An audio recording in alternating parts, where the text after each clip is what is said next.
Qizlar, hozir bundan oldin video oldim, cho'zilib ketdi deb, o'shaning uchun men sizlarga hozir qora zangmi bilan mana bu zangmini farqini ko'rsatib beraman. Mana bunisi qora zangmi, mana bunisi mana bu ultra plusi.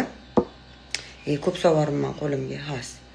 Qo'lga yedirilishini ko'rsataman rangini, rang jihatdan.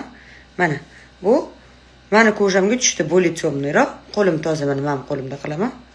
Mana bunisi bo'li oqroq. Xos.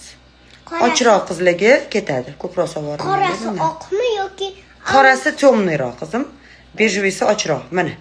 Ochroq qizlar bu ketadi. Endi bu yerda hozir men yaxshilab yedirishim kerak qizlar. Mana farqi sezilarlimi?